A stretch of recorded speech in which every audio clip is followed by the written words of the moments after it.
Hi everyone, welcome at Wavect. And for this episode, just a first shout out, I have to issue a warning here because if you watch this episode, you're almost certainly doomed because I'm here with Keir Finlow-Bates, who is the Metaverse wizard at the Orthoverse, CEO and founder of Chainfrog, Solidity developer at PMCC Limited and Art Can Die, and is also board member at the Helsinki Blockchain Center, has founded Thinklair and advises a couple of other projects. Thank you for being here, Keir. It's a pleasure talking with you. And today we're going to talk about the future is cross-chain. And I want to give you the opportunity to introduce yourself a little bit. What are your passions? How does your everyday look like? And yeah, thank you again. It's a pleasure. Okay, thanks, Kevin. So as Kevin said, I'm Keir Finlow-Bates. Been looking at blockchain for about 12 years now, and I pretty much just study what I'm interested in. I think if you're passionate about something, then it doesn't seem like work anymore. And fortunately, that's the life that I lead now. I'm studying stuff that I'm passionate about. And it happens to also pay the bills. So, you know, it's a win-win. Awesome. That's super cool. Based on that, I think everyone that follows you basically knows that, you actually built a super strong personal brand, I would say, with the Orthoverse. I have to ask this now. I'm sure you have written it somewhere, but I would love to know, what is it all about? Like, why are we all doomed? What is this? Well, the Orthoverse actually started on January the 11th. I found a funny quirk in how fungible and non-fungible tokens work that allowed me to airdrop them into every single Ethereum address that exists or could ever exist. And this is a very large number. It's 1.5 times 10 to the 48. So that's a 14 followed by 47 zeros. It's also known by the name quindecillion, which I had to look up at that time because I'd never worked with a number quite that big. And for comparison, that means there's one Ethereum address for every 5 atoms in the planet Earth.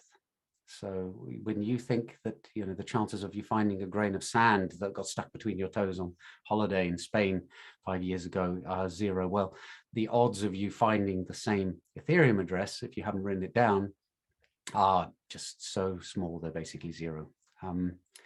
And I'd made an ERC20 contract that gave everybody 100 tokens.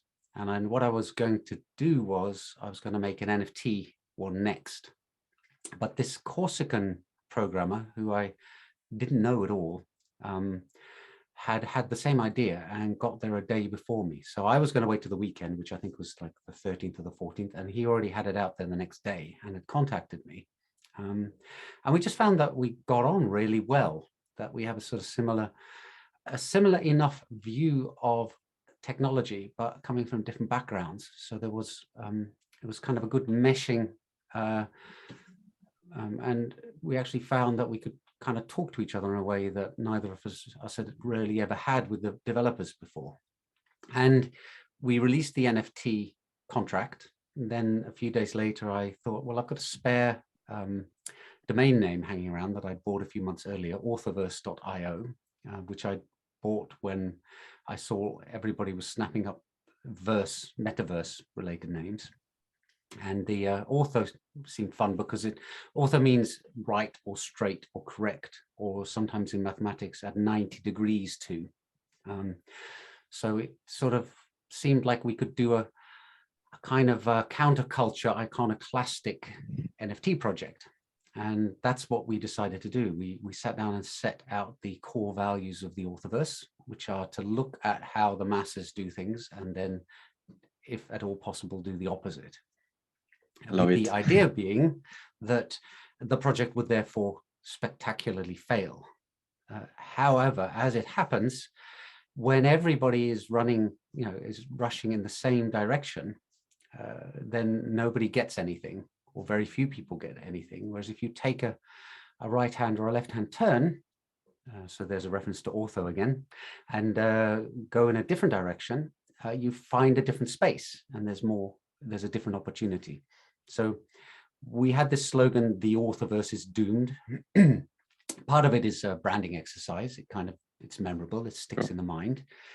It also sits nicely with the aged punk worldview that me and Richard both have, of trying to going against the grain.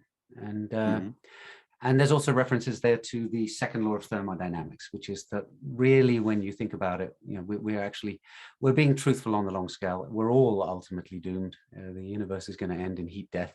And but in the meantime, let's try and learn as much as we can and have as much fun as we can. So I've gone on a bit long there, but that's it. That's the origin of the project, and that's why it's doomed. Love this. Super cool. And as you said, it's super sticky. Yeah. Basically, you read it once and you know it. That's basically perfect branding. That's how it should be, right? But yeah, unfortunately, that's not our topic for the day. We agreed on an amazing topic where I hopefully learn a lot from you.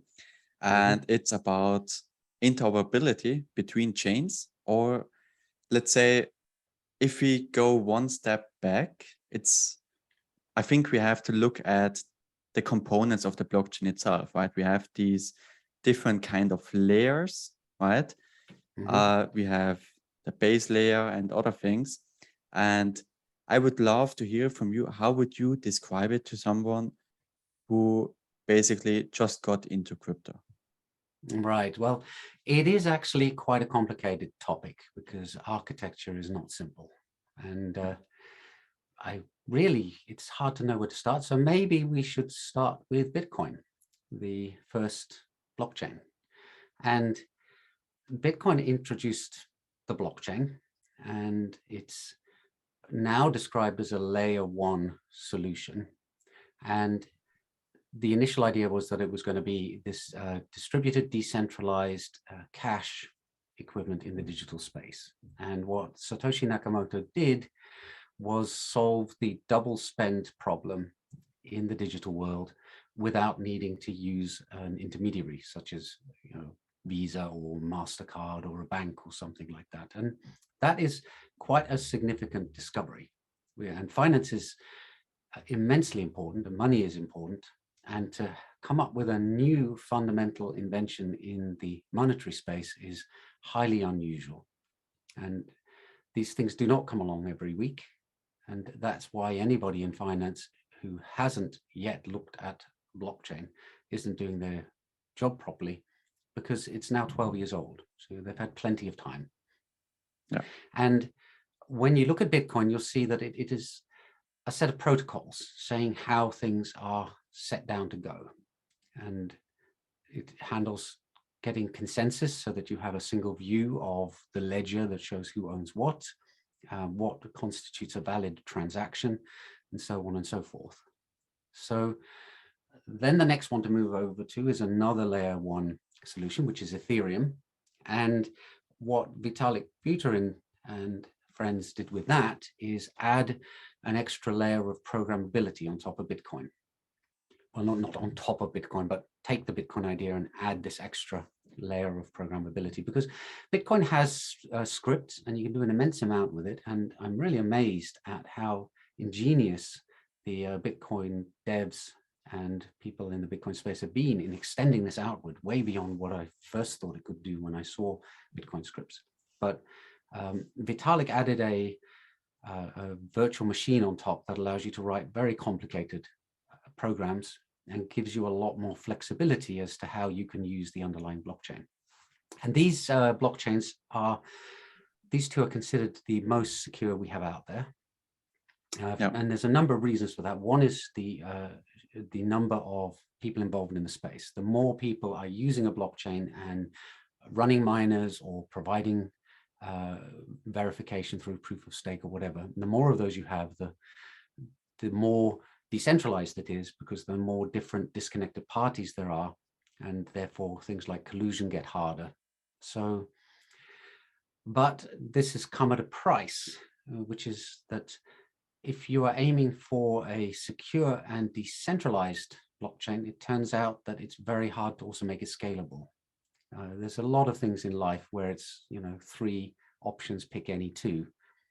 You have this with life and employment. You can have time, or you can have money, or I don't know what the third one is there, but you have this sort of, you have to decide where you're going to fall on a spectrum, or in this case on a sort of triangle. And everybody who's looked at blockchain knows that Bitcoin does not process many transactions, Ethereum doesn't. And those transactions are, relatively speaking, expensive. So, and that is actually an economic follow-on of the fact that there are so few.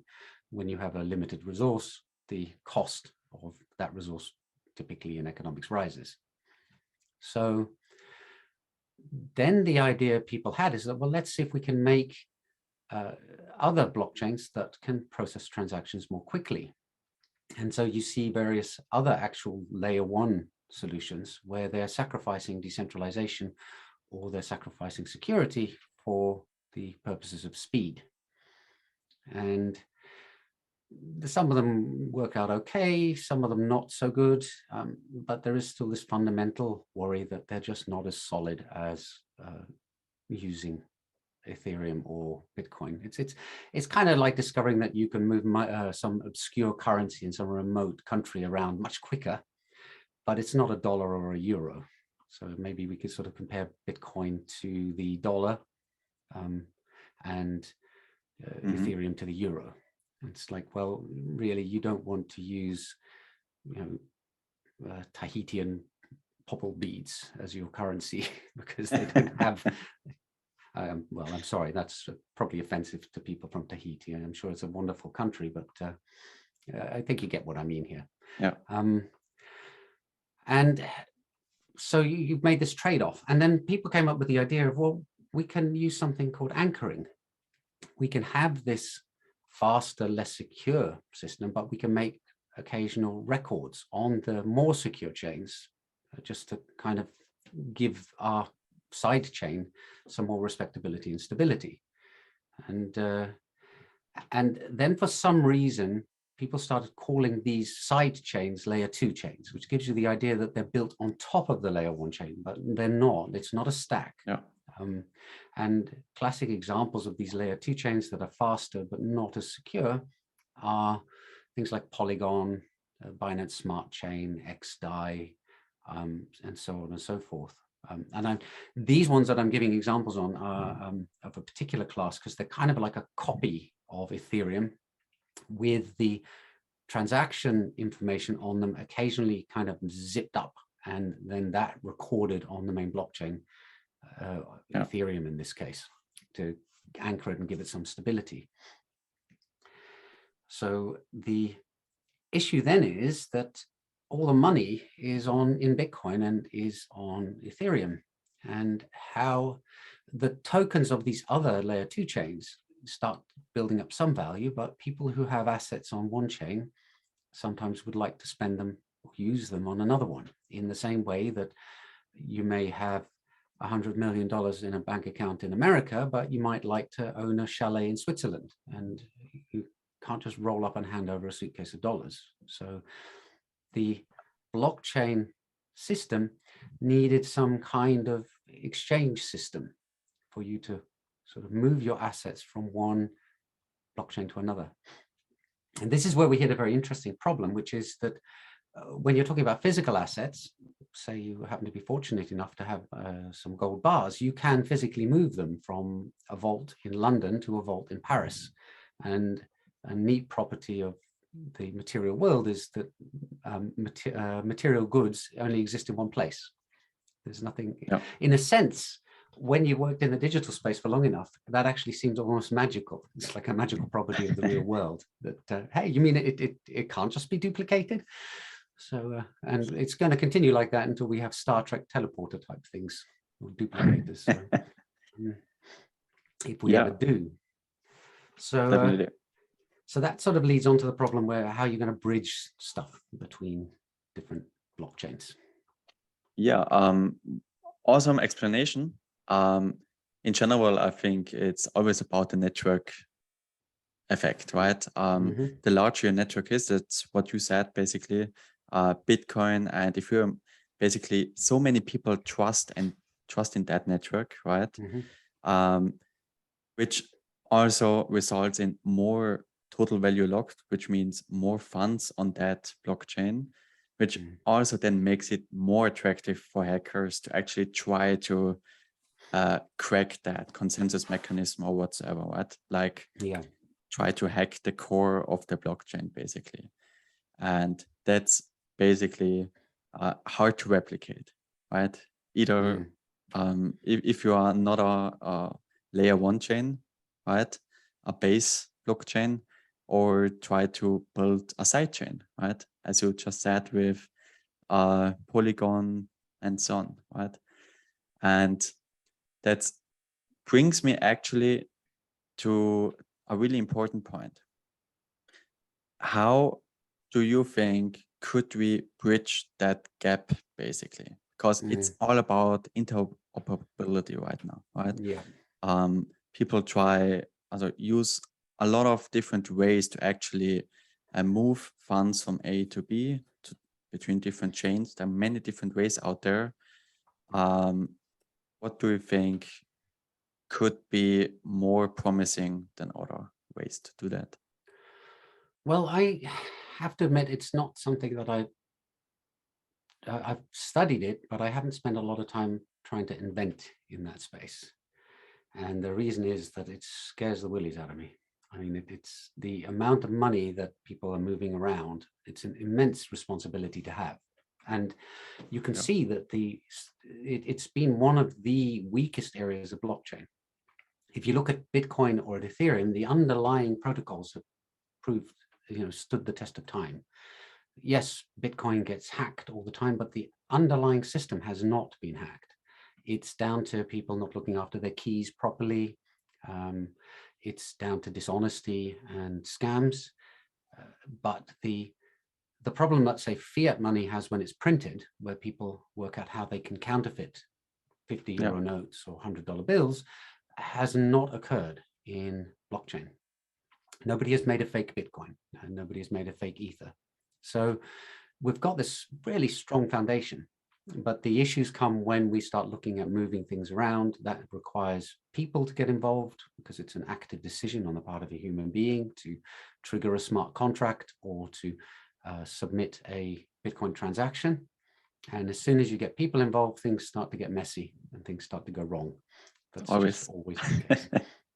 So when it comes to moving assets from one chain to another, as I was sort of alluding to, it's an interesting problem, because now you have a ledger in one blockchain and it says I own, well, let's speak hypothetically here, because I should point out I do not, but let's say I own 100 Bitcoin and I really want to get involved with a DeFi protocol on Ethereum and supply it with a significant sum of capital. How am I going to get my Bitcoin onto the Ethereum blockchain? And we've seen a number of solutions of them, and none of them, to my mind, look particularly wonderful yet. It's still an open problem. And the first and most obvious one is you find somebody who has some Ether, the native cryptocurrency of Ethereum, and you buy it off them for your Bitcoin. So now you've engaged in a trade, and now you no longer have Bitcoin, somebody else does, and you have Ether instead. But the issue there is you might want to move your assets across and then move them back again later. So in a sense, what you want to do is you want to lock up your Bitcoin, and for doing so, be given Ether in return or some other token on the Ethereum network. And then later you can kind of destroy that token that you were given, and then that allows you to unlock the Bitcoin again. So that way you're not so much exchanging your asset on one chain for on one blockchain for an asset on another one. It's more like putting up your holdings on one chain as collateral in order to take a loan on the other one. So that's sort of, I'm not going to exchange my $100 million for 100 million euros. I'm going to go to a bank and give them the $100 million, and they're going to credit my bank account in Europe with the 100 million euros. And at the end, I pay back those euros, and then they will unlock my funds, but they will seize them if I don't return the euros. And it's a subtle but distinct difference between a straight exchange. And then we have to look at what kind of mechanisms you can then use. And I gave one, which is a sort of party-to-party transaction. If we're actually going to try and do this sort of collateral loan thing, well, one of the first solutions was wrapped Bitcoin. And there was a company called BitGo, maybe, Bit something anyway. Yeah. They're a centralized party. You have to trust them. So you've lost your decentralization, and you transfer your Bitcoin to them, and they mint a bunch of tokens on the Ethereum blockchain called WBTC, wrapped Bitcoin, on the promise that if you return wrapped Bitcoin to them, they will release Bitcoin on the Bitcoin chain for you. And now you have a sort of a facsimile of Bitcoin on the Ethereum network, and there are exchanges that will swap WBTC for Ether or DAI or whatever token takes your fancy. And then that person who ends up holding the wrapped Bitcoin, they can go back and claim the Bitcoin that Bit whatever is holding. But the problem here is that people are weak, and there is always going to be the temptation, if there's enough Bitcoin sitting in the coffers of this company, that the directors might one day decide, hey, it would actually be more profitable to steal that and run off. And in the traditional financial world, we have all sorts of auditors and checks, and people are thoroughly reviewed, and we still see fraud and theft in the banking system. And now you're just bringing that into what used to be this trustless, decentralized system. Yeah. So the next thing is then, well, can we do this in a decentralized way? And people have come up with all sorts of Heath Robinson constructions to have things that are monitoring things on different chains. Another approach is to allow anybody to facilitate the exchange, and they have to put up collateral that if they then behave dishonestly, gets seized from them.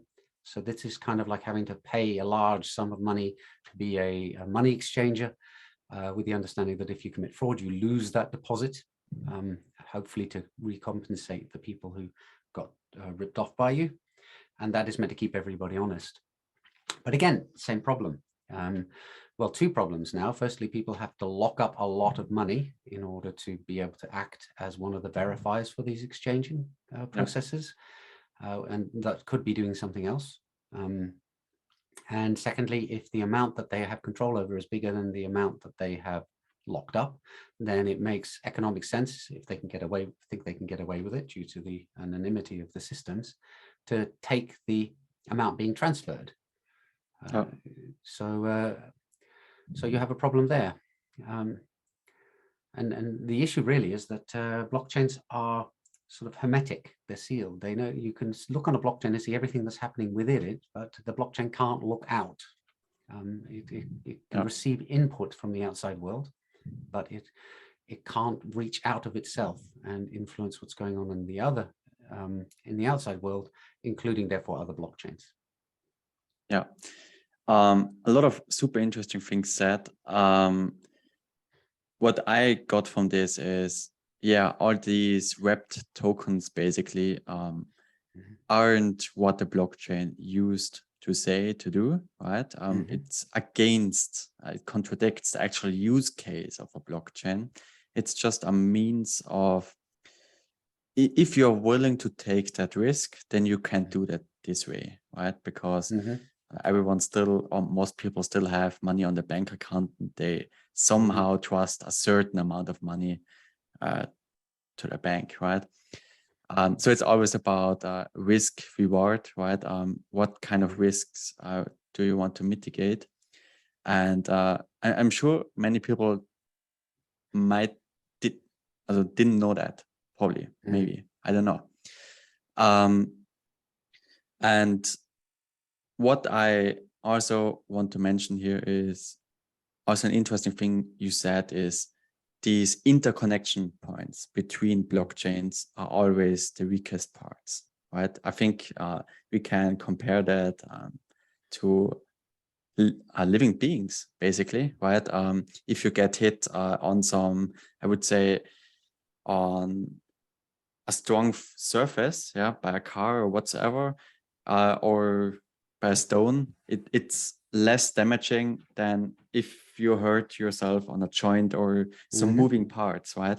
It's always well, it's the same in welding, right? The welding joints are the weakest part of the structure. Even better, yeah.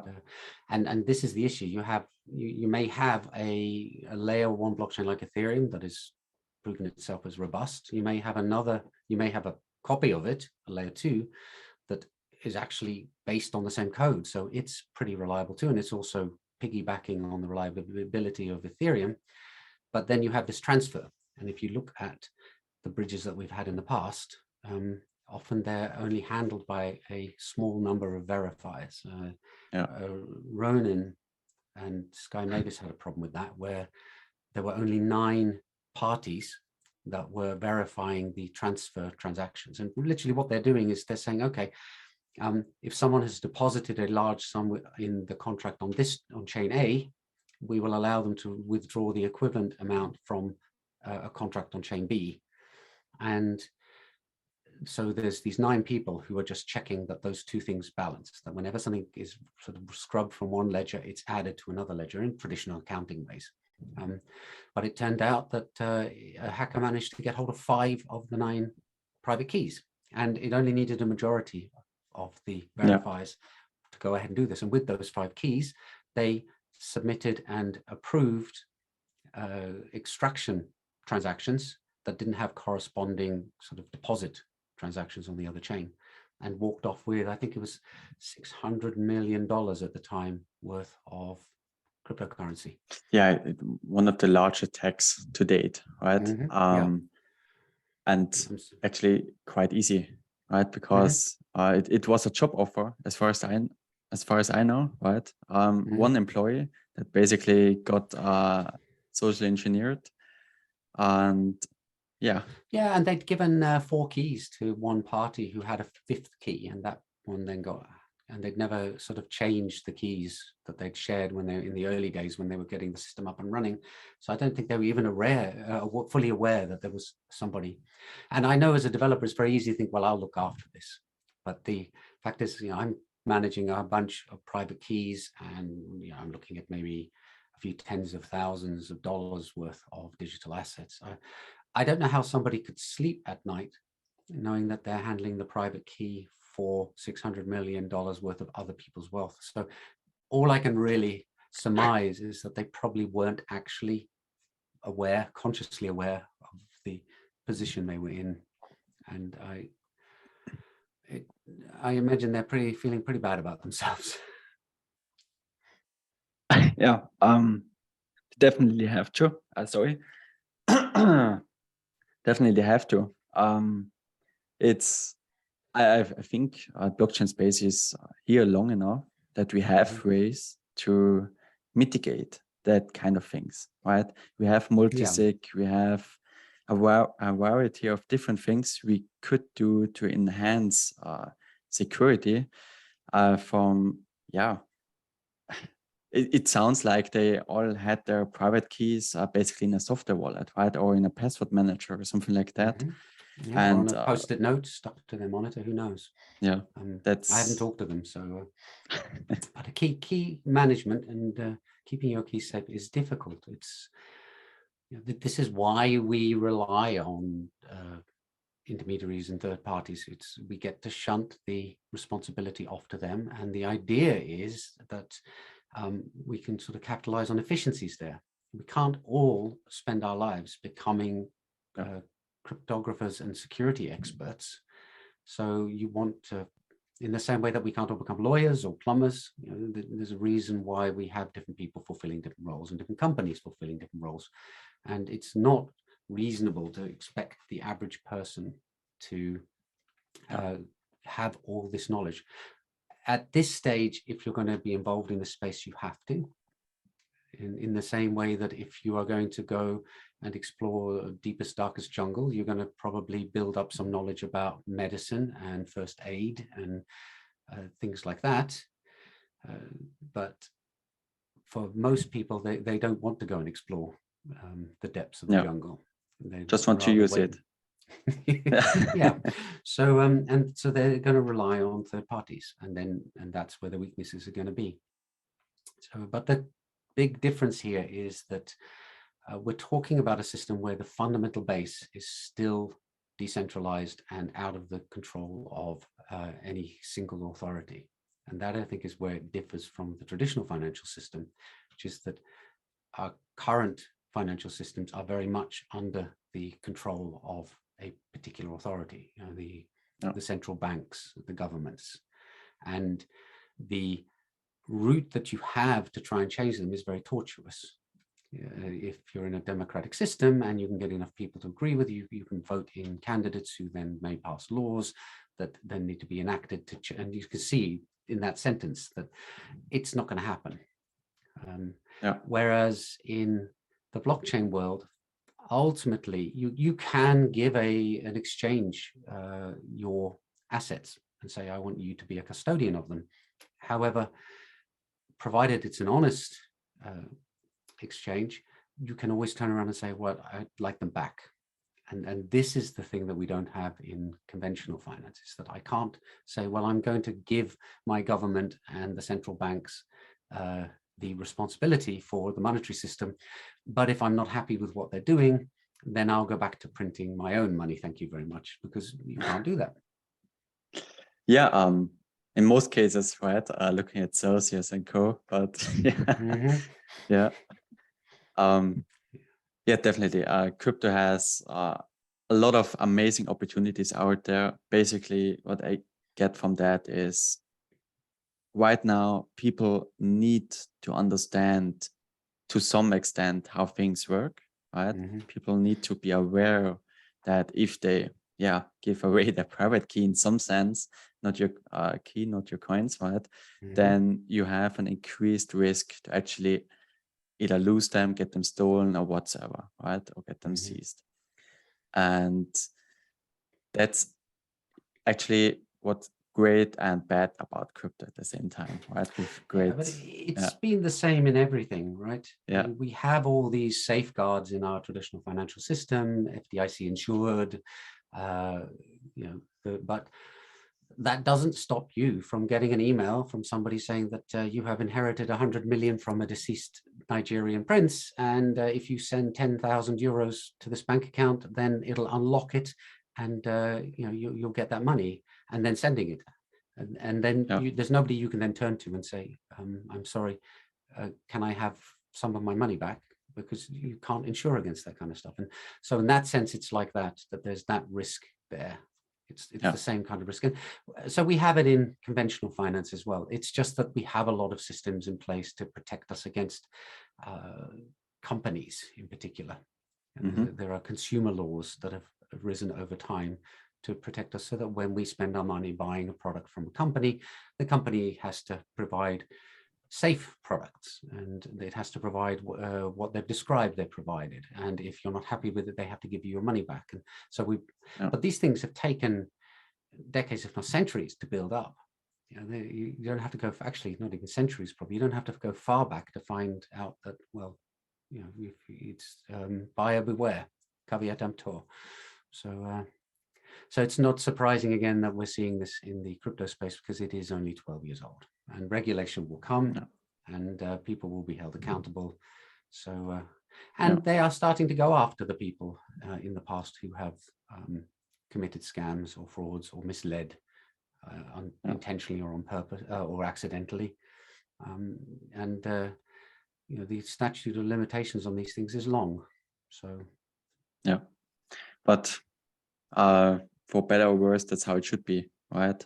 People should be held accountable for bad things they do to other people. Well, we should catch the baddies. Yes, I agree with that. Awesome. What I would be interested now is, do you have 3 key takeaways people should get from that incredible talk, so that some things stick with them? 3 key takeaways. Okay, so the first one is an old chestnut, which is just do your research.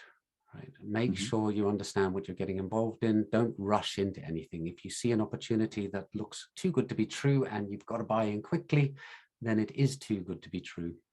So look around, do your research, and look in different places. I keep trying to get my kids to do this. They Google and they hit the first link that pops up, and then they believe what that says. It's like, no, find conflicting opinions, find people who are criticizing it. So I think that would be the first one. The second one is just, try to have fun with these kind of things. It's there's a lot of this kind of serious, I want to make big money, and you can't eat it. It doesn't really give you, you hope that it will give you some sort of lasting experiences, but I see a lot of people getting wrapped up in it, and they end up in this sort of grindstone. The same with trading, where people start off thinking, oh, I'll just do some stock trading. And unless you are one of those rare people who actually enjoys spending 8 to 16 hours a day examining candlestick charts, remember there's more to life than this stuff. And third takeaway is go to Orthoverse.io and reveal an Orthoverse token.